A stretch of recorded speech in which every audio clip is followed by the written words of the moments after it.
नमस्कार, मैं हूं ए के कश्यप और आज इस वीडियो में बात करने जा रहे हैं कि केंद्रीय कर्मचारियों के हक में 8वें वेतन आयोग में एक ज़बरदस्त बेनिफिट्स मिलने की संभावनाएं दिख रहे हैं। कर्मचारियों के रिप्रेजेंटेटर NCJCM ने 14 अप्रैल 2026 को जो ज्ञापन सौंपा है, उस ज्ञापन में कौन कौन से बिंदु हैं जो केंद्रीय कर्मचारी पेंशनर्स और केंद्र के तर्ज पे राज्य कर्मचारी और पेंशनर्स को एक ज़बरदस्त फ़ायदा 8वें वेतन आयोग में मिलने जा सकता है। क्योंकि यहाँ पे इस चीज़ को समझेंगे कि जिस बात को लेकर लोगों को अंदेशा रहा था, फिटमेंट फैक्टर को लेकर, एनुअल इंक्रीमेंट को लेकर, प्रमोशन को लेकर, तो ये सभी चीज़ें इस मेमोरेंडम में क्लियर दिख रहा है। तो इस वीडियो को आप लास्ट तक ज़रूर देखिएगा कि कौन कौन सी बातें आपके लिए रखे गए हैं, और नए जुड़े हैं तो ज़रूर चैनल को सब्सक्राइब करके बेल आइकन को दबा दीजिएगा। वीडियो अच्छा रहेगा तो लाइक शेयर ज़रूर कीजिएगा। कोई सुझाव होगा तो आप कमेंट में लिखिएगा। देखिए, सबसे पहले यहाँ पे जिस विषय पे चर्चा हम करने जा रहे हैं वो 8 CPC में सबसे पहली बात है कि 8वें पे कमीशन में जो मिनिमम फिटमेंट फैक्टर्स से रिलेट जो बात चल रहा था, जिसमें 3.0 का चर्चाएं चल रहे थे, उससे भी ज़्यादा आगे बढ़ के यहाँ पे ज्ञापन में डिमांड किया गया है, जिसमें कहा गया कि मिनिमम जो है वो 69,000 होना चाहिए। अब ये कितना पॉसिबल है ये आने वाला समय में तय होगा, लेकिन NCJCM ने यहाँ पर ज़बरदस्त यानी 3.0 से भी ज़्यादा फिटमेंट फैक्टर का डिमांड रख दिया है। दूसरा, यहाँ पे OPS को रीस्टोर करने की बातें किया गया है इस ज्ञापन में।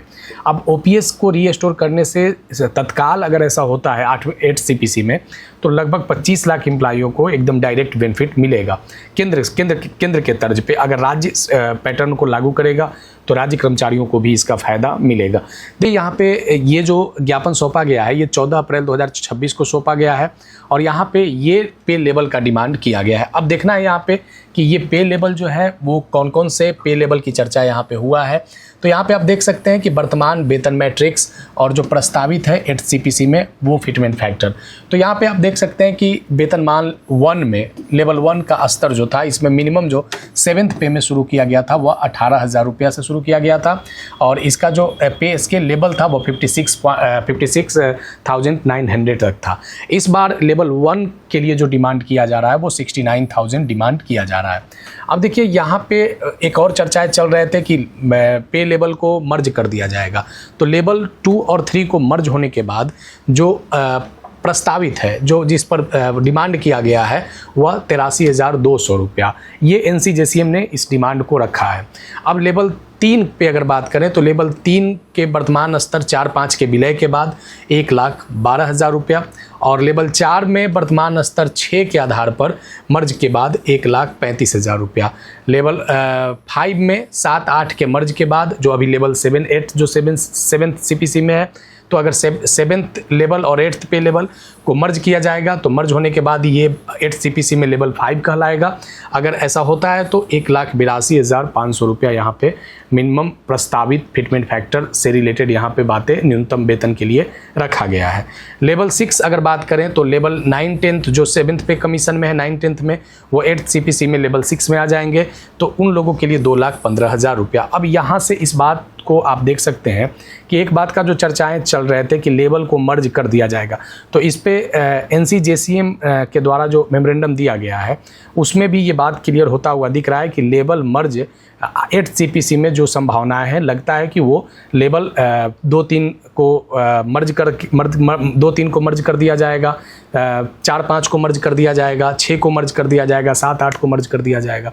तो ये तो एकदम बिल्कुल जो संभावनाएं हैं, जो कयास लगाए जा रहे थे पे लेवल को मर्ज वाला, वो तो अब सत्य होता हुआ दिख रहा है। अब रह गया बात कि NCJCM ने प्रस्तावित फिटमेंट फैक्टर का जो मांग रखा है वो 3.83 का रखा है। अब यहाँ इसमें कितना 8 CPC में मिल पाता है ये आने वाला समय में तय होगा। लेकिन जिस तरीके का जो सरकार की जो मोनोपोली है, जिस तरीके से सरकार का जो अभी तक केंद्रीय कर्मचारी और पेंशनर्स के लिए जो मानक तय किया जा रहा है, उस आधार पे ये सत्य होता हुआ नहीं दिख सकता है। संभावना है कि ऐसा नहीं हो सकता है कि 3.83 का फिटमेंट फैक्टर दे, क्योंकि पिछले बार 7th CPC में औसतन 2.57 का लगा था, जब 125% उस समय DA चला गया था 6 वेतन में। तो यहाँ पे इस चीज़ को और हम आगे देखेंगे कि कुछ और बातों पे चर्चा किया गया है जो फिटमेंट फैक्टर के बाद अलग से इसका एक अपना स्थान होता है। यहाँ पे जो एक बात रखा गया है कि जो वार्षिक वेतन वृद्धि है, तो अभी वार्षिक वेतन वृद्धि 3%, एनुअल इंक्रीमेंट 3% होता है, लेकिन अब क्या है कि यहाँ पे वार्षिक वेतन वृद्धि 3 के जगह 6% करने की बात यहाँ पे मेमोरेंडम में रखा गया है। यानी जो आप देखते होंगे कि आपके प्रत्येक वर्ष वार्षिक वेतन वृद्धि होता है, और वो मतलब एकदम बिल्कुल कई पे लेवल से ऐसा होता हुआ आ रहा है कि 3% पे वो फिक्स रहता है, लेकिन अब उसमें चर्चाएं चल रहे हैं कि 3 नहीं, अब 6% वार्षिक वेतन वृद्धि होना चाहिए। अब देखिए यहाँ पे कर्मचारियों की असमानता को कम करने के लिए, मनोबल को बढ़ाने के लिए ये सभी बातों पे चर्चा हुआ है। दूसरे पॉइंट पे अगर हम आते हैं तो यहाँ पे कुछ और बातों को मेंशन किया गया है जो आपको जानना ज़रूरी है। अब एक देखिए यहाँ पे 25% डीए वाला जो प्रावधान है उसको कहा जा रहा है मर्ज करने की बात, यानी 8 सीपीसी में जैसे ही 25% डीए हो जाएगा तो उसको मूल वेतन या मूल पेंशन में मर्ज कर दिया जाए और फिर वहाँ से एक नया डीए या डीआर का स्ट्रक्चर शुरू किया जाए। यानी 25%, क्योंकि 7th सीपीसी में भी ये बात चला था कि जैसे ही 50% डीए डीआर होगा तो उसको बेसिक में मर्ज कर दिया जाएगा। 8th सीपीसी में भी ये मांग उठ रहा है कि जैसे ही 25% डीए डीआर हो वैसे ही उस डीए डीआर को बेसिक में मर्ज कर दिया जाए। ऐसा होता है तो कर्मचारियों को बहुत बड़ा बेनिफिट्स मिल सकता है डीए डीआर बेसिक में मर्ज होने पे। अब देखिए यहाँ पे एक बात शैक्षणिक योग्यता संबंधित भी भत्ता पे चर्चा किया गया है कि अगर कोई केंद्रीय कर्मचारी है और अपने निर्धारित योग्यता से अधिक अगर वो योग्यता रखता है तो उसको मूल वेतन का 10% अतिरिक्त योग्यता भत्ता दिया जाए। ये बड़ा महत्वपूर्ण बातें हैं कि अगर अतिरिक्त योग्यता है जो उसके लिए इसेंशियल एलिजिबिलिटी चाहिए, उससे अगर वो ज़्यादा एलिजिबिलिटी रखता है, अगर ज़्यादा एजुकेशनल डॉक्यूमेंट है तो उस आधार पे 10%, एजुकेशन के आधार पे 10% अतिरिक्त भत्ता, योग्यता भत्ता दिया जाना चाहिए। अब यहाँ पे देखिए कि अतिरिक्त कार्य, अतिरिक्त ड्यूटी, छुट्टियों से संबंधित भत्ता पे भी यहाँ पे चर्चा किया गया है, जिसमें कुछ फैक्ट्री एक्ट 1948 का भी चर्चा किया गया है। तो एनसीजेसीएम का ये जो प्रस्तावित है जो केंद्र सरकार के एम्प्लॉइयों के लिए आने वाले समय में बड़ा अगर ऐसा होता है तो एक बहुत बड़ा राहत दे सकता है।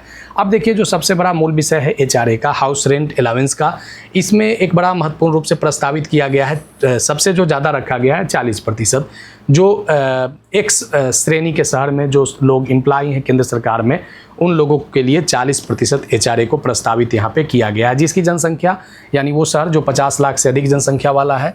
अब देखिए 5 लाख से 50 लाख वाले जनसंख्या वाले वाई श्रेणी के शहर में 35% और 5 लाख से कम जनसंख्या वाले जेड शहर के श्रेणी में 30% यहाँ पे एचआरए की बात यहाँ पे चला है। यानी एचआरए को भी प्रस्तावित किया गया है इस ज्ञापन में बढ़ाने को लेकर। अब इसको कितना आने वाले समय में इससे बेनिफिट मिल पाता है ये तो आने वाला 8th सीपीसी में तय होगा। अब देखिए यहाँ पे एक चीज़ और हम देखते हैं कि एचआरए को महंगाई भत्ता में जोड़ना चाहिए ताकि महंगाई जो है वो स्वतः बढ़े। ये भी चीज़ को यहाँ पे अन्य प्रावधान में इंक्लूड किया गया है। उसके बाद शहरों का वर्गीकरण प्रत्येक 5 वर्ष पर समीक्षा किया जाना चाहिए। ये एक बहुत बड़ी बात 8th सीपीसी में एचआरए को लेकर आया है, क्योंकि जो शहरों का मानक निर्धारित XYZ का जो मानक 7th पे में निर्धारित है या 6th पे में जो निर्धारित है, अब 8th पे में इस बात का ज्ञापन में दिया गया है कि इस बात का कन्फर्मेशन होना चाहिए प्रत्येक 5 वर्ष पर, इस पर रिव्यू होना चाहिए कि कोई शहर जो जेड श्रेणी से वाई श्रेणी में जाएगा और कोई शहर वाई से एक्स में जाएगा, यानी वहाँ के एचआरए में बढ़ोतरी हो। तो एचआरए को लेकर भी ज्ञापन में बड़ी बात यहाँ पे रखा गया है, और ख़ास करके 5 वर्ष पे समीक्षा, शहरों की समीक्षा, और दूसरा कि उसको जो एचआरए है उसको डीए में जो जोड़ने की जो बात चला है, ये सेंट्रल एम्प्लॉई और पेंशनर्स के लिए बहुत बड़ा बेनिफिट्स साबित हो सकता है अगर ऐसा होता है। अब कौन कौन सी बातों को यहाँ 8th सीपीसी में वेतन आयोग मानती है और कितना बेनिफिट्स दे पाती है ये आने वाला समय में तय होगा। लेकिन एनसीजेसीएम ने 14 अप्रैल 2026 को ये जो प्रस्तावित मांग है इसको प्रपोजल के तौर पे रखा है। तो फिर मिलेंगे हम आगे नेक्स्ट वीडियो नेक्स्ट टॉपिक में। वीडियो अच्छा लगा है तो लाइक शेयर जरूर कीजिएगा, कोई सुझाव होगा तो आप कमेंट में लिखिएगा। मिलेंगे आगे नेक्स्ट वीडियो नेक्स्ट टॉपिक में। धन्यवाद।